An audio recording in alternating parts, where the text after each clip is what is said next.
How's it going? In this video, I'd like to make an Absynth 6 patch from scratch to show everything that's cool about the synth, what makes it special, especially if you've never used Absynth before, or if you're just being introduced to this, you see like a 3-OSC synth and you don't understand what is so special about this.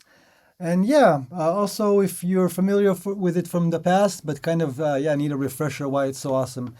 So I'm thinking let's make something like a sort of like a pad key sort of thing that makes use of all the different features, and we'll use all 3 layers and do something interesting. Now the problem with me is a simple sweet little sign like this is already nice in my opinion. Just put reverb on it and done. But yeah, that's not what we want to do. But let's first look at, so my thinking is let's have these 3 layers that are available to us over here. And each layer will start with one of the cool features of Absynth, that each layer can have its own amplitude, well, not just amplitude, filter envelopes and whatnot, but for this example, its own amplitude envelope. And we can see that these are already attached. And if I play, you can see that these envelopes are already playing. So I'm thinking let's have maybe one layer that is let's do it multi-layered with the envelope. So I have something like that is sort of like with a long attack.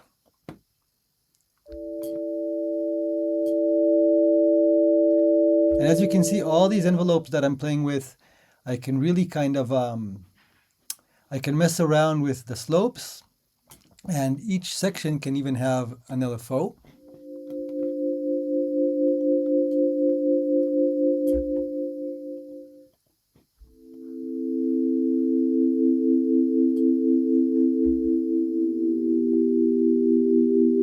That's still, I want something really subtle, really subtle. I don't know if I keep this because it's too much for me. Well, I don't know, maybe.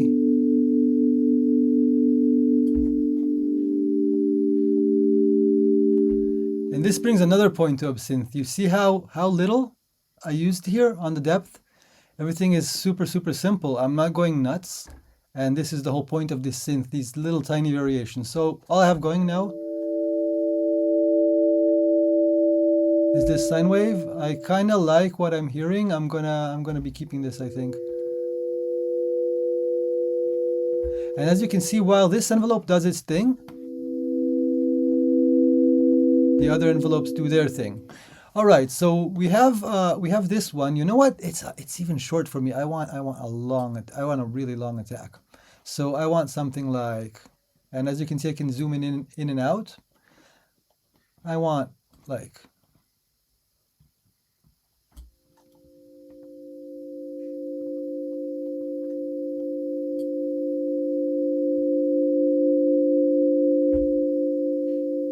all right, so let's keep something like this for the first oscillator, but let's not use a sine wave. So Absynth has different oscillators that you can use. It's part of the cool thing about it. What I really like here is that the oscillators are complex in style, but they are simple in interface. So even if you have something like an FM oscillator, it's just a few knobs. It's nothing really complex in the end, and it's very easy to use. But in this case, I would like to showcase the sample engine because, we contributed samples, and I really kind of love what it can do with samples. So if you go into, just that button that I clicked to load the samples, I can go into Absynth 6 samples, and I'm going to go to synthetic elements, and I'm going to look for a synth. Now this is the one thing that is a bit annoying, is I can't really preview, right? I have to go into this menu that I just showed you just now. You saw me go into just now. And then I just have to click one of these tones, hope that I like it. And if I don't like it, then I have to click again, click a new tone, and just goes back and forth.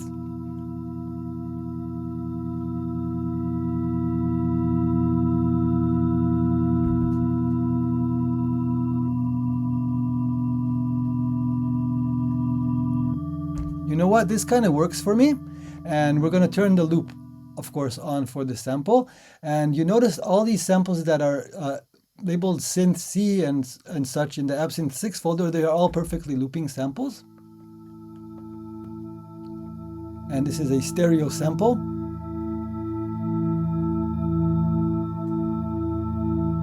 So check this out. We literally didn't do shit. We already have something beautiful going on. Let's continue this a little bit. Now you can go either, you can do whatever you want. You're sound designing, you're having fun. I can start adding effects here, but I think what I want to do is actually I want to bring the second layer in. So I want to...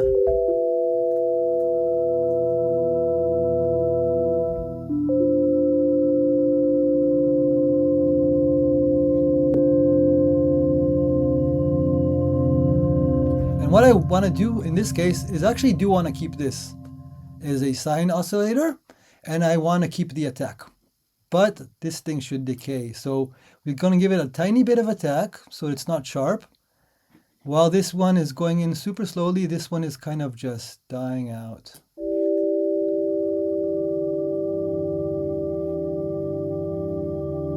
Maybe that's too, maybe, let's play around. Yeah, maybe like this. What did I do?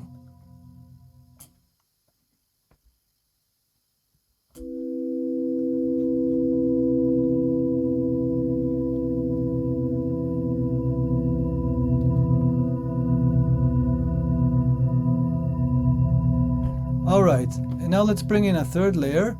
And again, I want to bring in a sample, I think. And I'm going to go into my samples again. And yeah, it's really, see, that's my one critique. I would really love if I can just, with an arrow here, click, click, click, click, click, you know, switch the samples. At least like, I don't know, within the folder that, whatever, I don't know the UX, but that's like, woohoo, this works. All right, so this one has an envelope that immediately goes in and stays on. I'm thinking if I want it this way, well, in any case, I'm going to want some release. And at least,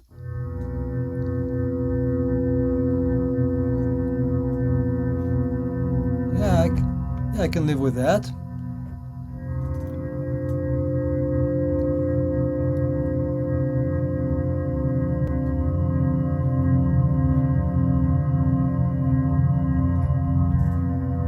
Now, at least for now, this sounds kind of, everything sounds a little bit too quiet, you know? Let's see if we can, there we go with the wave shaper.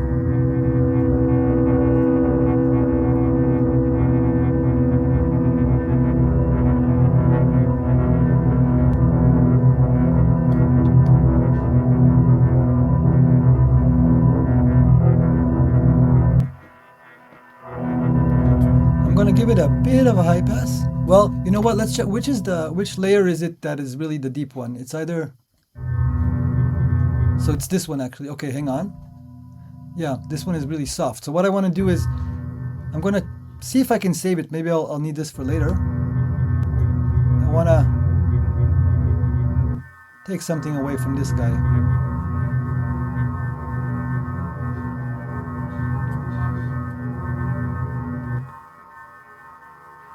Now I can actually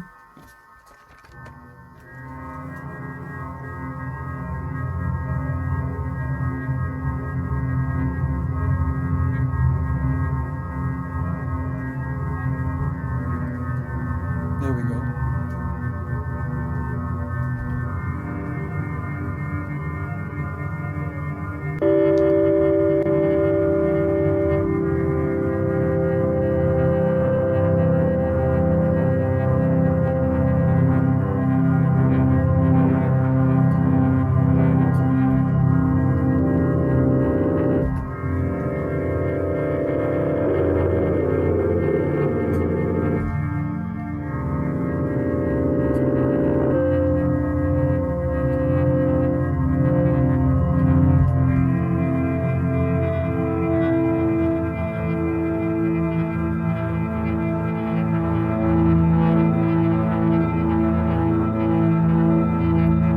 I didn't do much, and we're already in weird territory. Isn't that pretty cool? Let's see what else we can do. So I'm going to turn all three of these on. I'm going to show you a little trick. Now, the thing is, I don't know if I want to do it. Okay, let's do it here. I'm going to put all of these on ring mod. I'm going to put all of them on ratio. And let's put it at 2 for now. So what that means is that this ring mod, it's going to be placing the modulation oscillator, this sine wave that we have over here.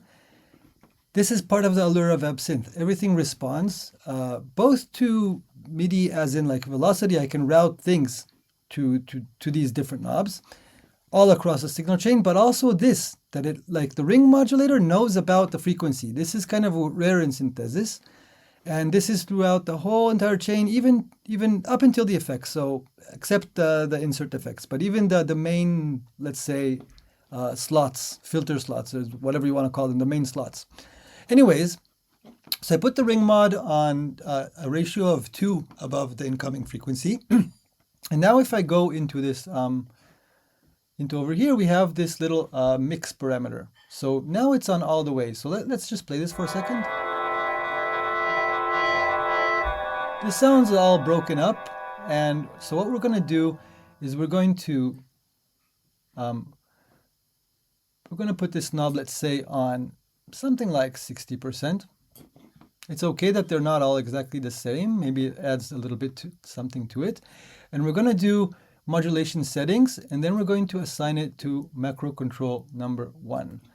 Now, we're going to do the same to all 3. And notice I'm assigning the same macro. So for all 3 of these channels, when I take this all the way down, then there is no modulation from the ring modulator. When I take it up, there is modulation up to a maximum of where this knob is. So up to around 60% for each one of them, when this macro is on maximum. In fact, at this point, we can go to the assign page, and we can rename our macro, let's say ring.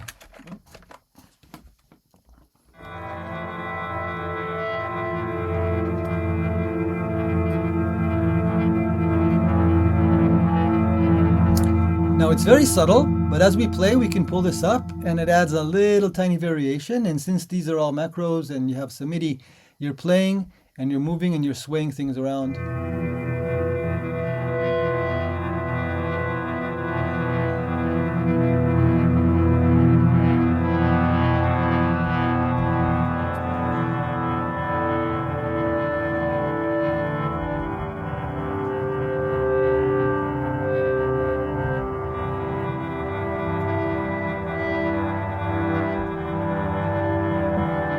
Of course, I can put a filter on the whole thing and just treat it like, you know, like you do with a normal synth, and it has a filter and everything.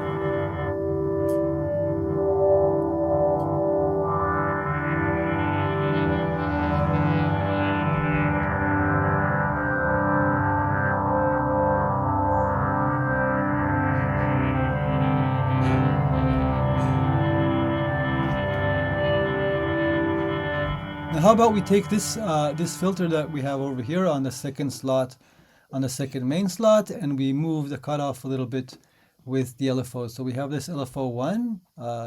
It's not doing anything to anything at the moment. But if we see, so this is, as you can see, these are slots, right? So A, B, C, and then you have the main. So we need M2. And if we go over here to LFO, we can see, so it's master 2.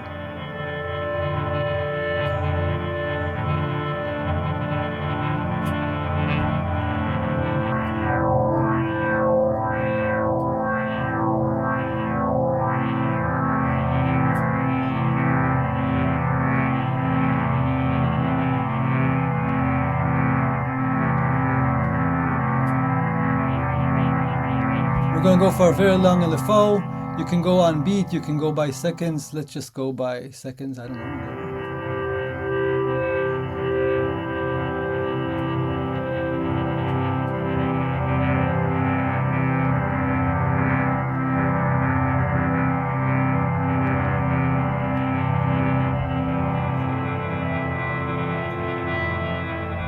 Now let's try one thing. So this is already pretty complex, right? We have 3 layers.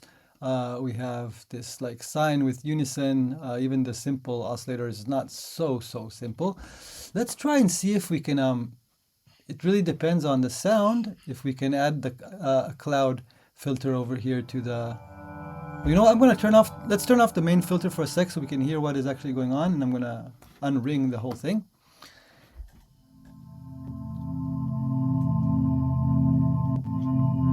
Oh, amazing.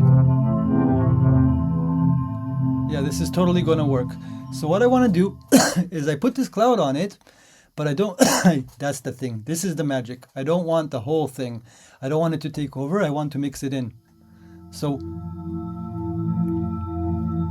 for a minute, this is going to be with the cloud. So without, with,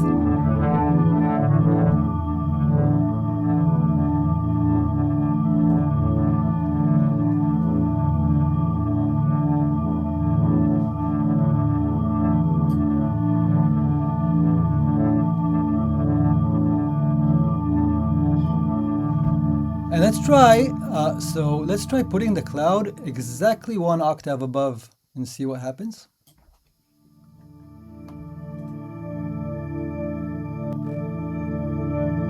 Oh, this is just too good.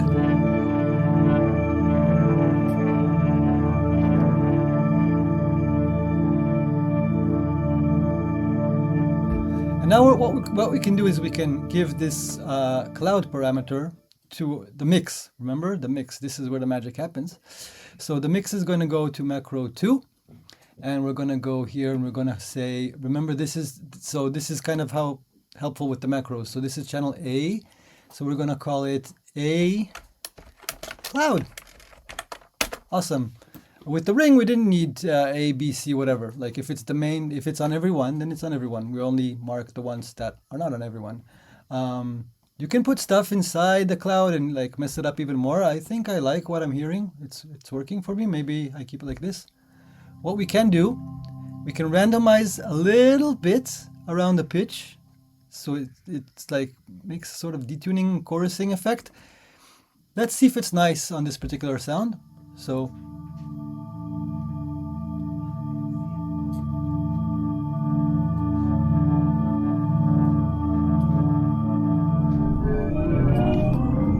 this is just so we hear it for a second.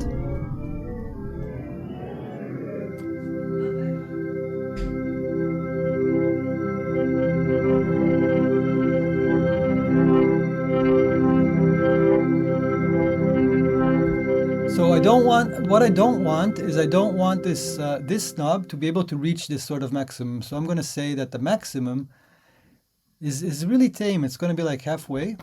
So then when this is all the way up, it's halfway. Remember this logic.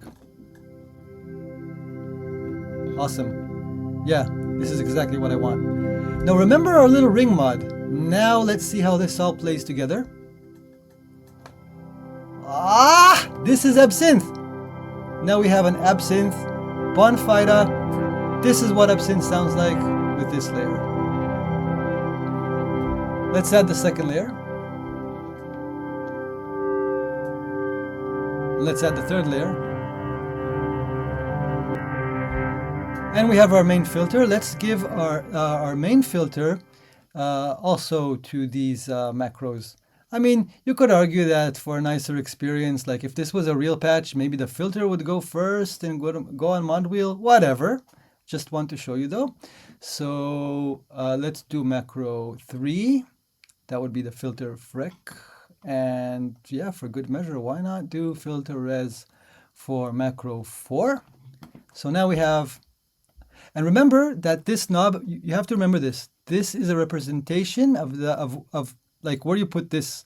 So if now res is on maximum, it's only halfway. So what we're going to do with the filter is we're going to keep both of these like this. It looks a little bit weird on the interface, but now it means that these two macros have the full range of control. So that's kind of, yeah, that's what we want basically. And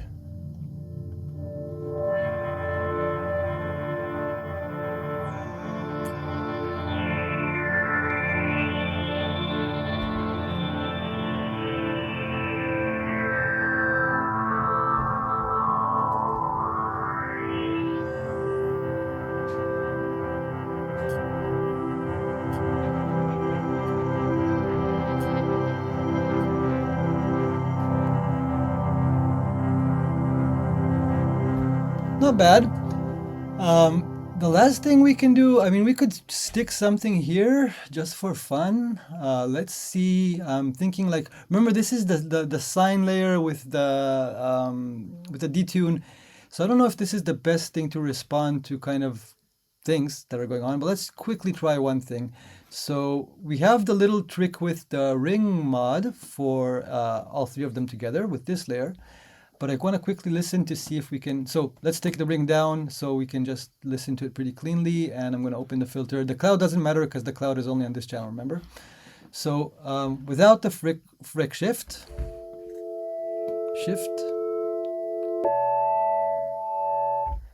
Now this is kind of with pitch by hertz, which is useful because we can do things that are like, if you go really slow, let's do like 5 hertz. It can get pretty rhythmic, so without. So we can go two ways here. We can do something like this. You know the drill, add the mix knob over here to the macro when it's on something like this, and it will add a little bit of a sway. So that's one option. Second option I'm thinking about is we can do the ratio thing. So we can go to ratio, and when we pull it up, that's actually pretty cool because it makes the sine more prominent. Like, check this out. So if we have the whole thing,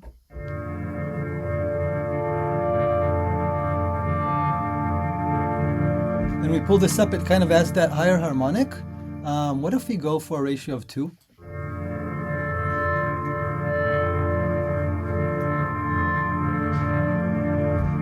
But it's really easy to get dirty. So how about we make the maximum again, yeah, just like 50%. And then we go here, and yeah, it's a little bit, again, it's a little bit messy. I would organize them a little bit differently, but it's just, yeah, let's not waste time on that. And let's call it, so this is actually B, and it's shift. B shift, right? Yeah, makes sense. So it's actually pretty cool because we're utilizing a lot. We're utilizing kind of the whole thing here.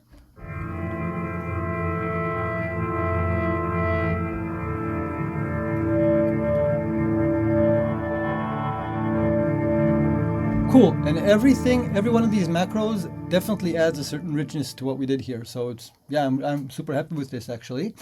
We do have 3 more macros, and we do have the FX section that we can use. So, well, we actually have more macros. We have a second page. I don't know why, but I just like to keep it at 8 for just visual in one page. Obviously, you could use more. But anyways, we have 3 macros left on the first page. We have the effects section that we can still use.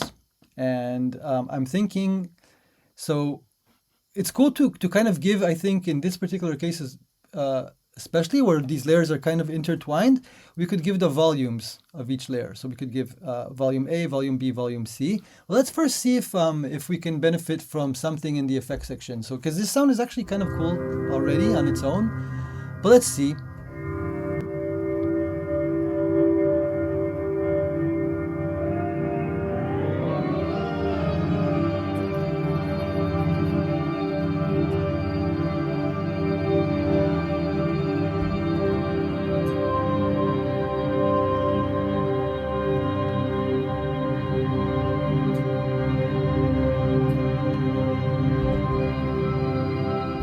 Okay, yeah, I'm definitely happy. I'm definitely happy I loaded this, because yeah, this is the thing with Absynth. You experiment and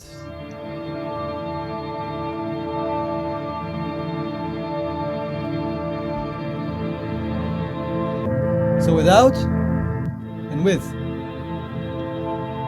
So I'm thinking now this is kind of interesting, because I think what we're going to do is we're going to give this we're going to give the effect wet. And let's see. So I'm gonna go to the last one. I'm gonna do, this one is gonna be the effect wet. And in this case, I'm gonna go here, and I'm gonna go look for it. So it's gonna be effects balance wet. And I'm gonna do, well, do I only want to bring up the wet, or do I want to do like a wet, dry, invert? Good question. Let's see what it sounds like, because maybe we want to keep the dry and just add that. We don't want dry, wet, essentially. We want to just bring in the wet. Let's see.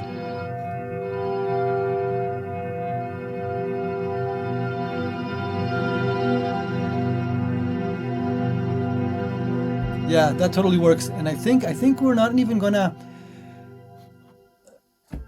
I think we're gonna just like keep it at something like this as the maximum, like 0.25 to be completely geeky and exact. Yeah, that works. So let's just do that. So you can also limit it here, by the way, but never mind that. Let's do it this way. So you have the effect wet.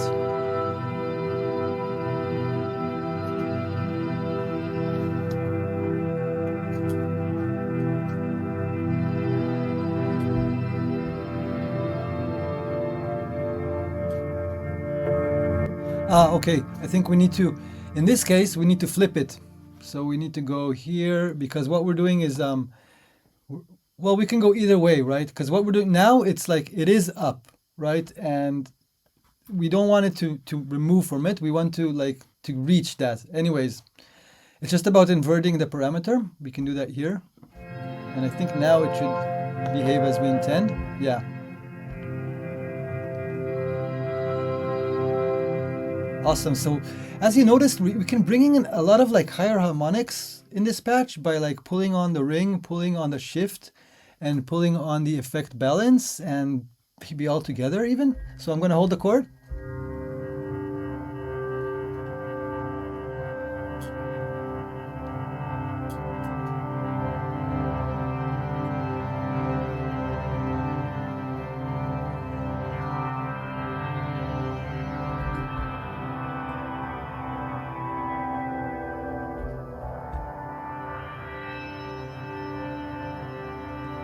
Maybe it takes a little something. The thing is, you gotta really hit those sweet spots.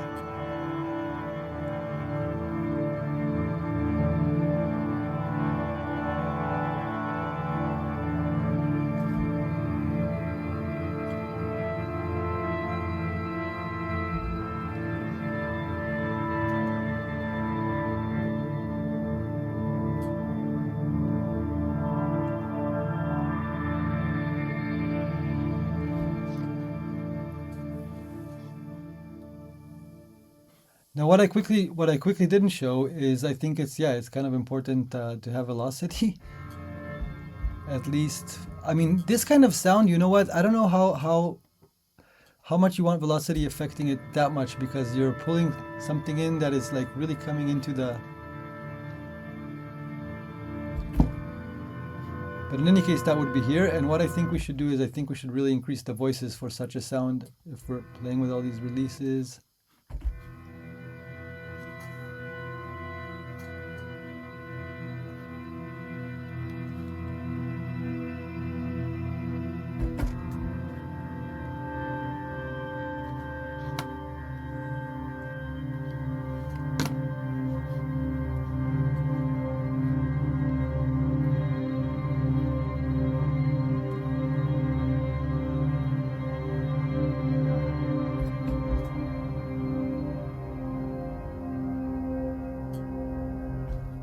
Now, of course, yeah, this was just really quick. I don't know. What I don't like is it's a bit soft. Maybe we just pull up the.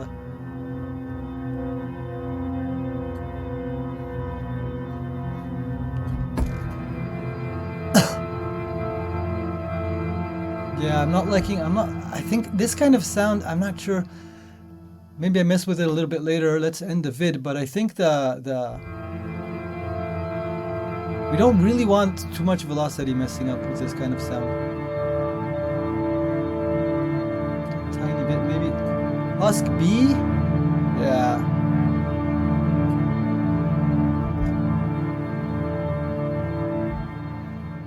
Anyways, this is a little bit how you could kind of create this patch. I think what we could maybe do, let's see which of the sounds is actually like, maybe we do something like,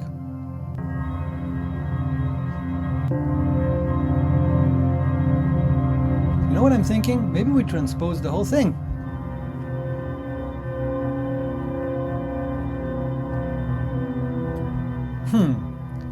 I don't know, it really depends. But what I think we should do is this though. We have two macros left. Let's give macro 6 the volume of both A and C. So if we do that, A and C, And then let's give macro to be. So to be or not to be. Let's go to assign, and then we have here AC vol, and here we have B vol.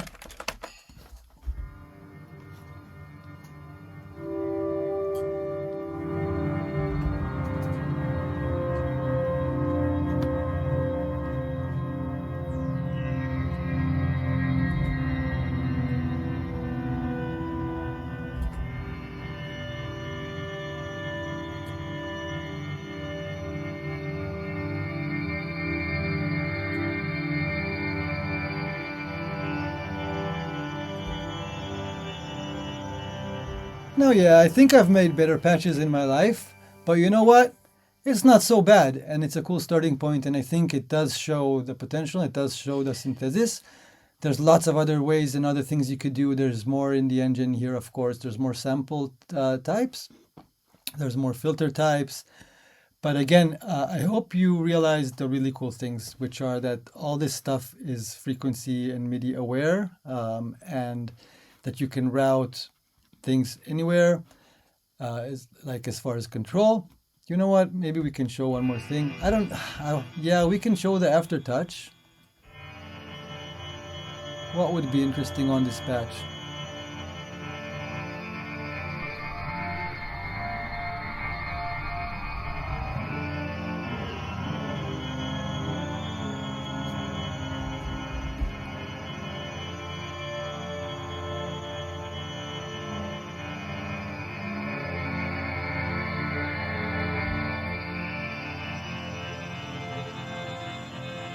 Let oscillator A drown a little bit with polyphonic aftertouch. So yeah, now it's for sure it's. I hope you enjoyed this video and it inspires you, and I hope you understand a little bit what makes Absynth so special. All this grainy, feedbacky, cloudy, ringy, shifty thing that it does. Have a good one.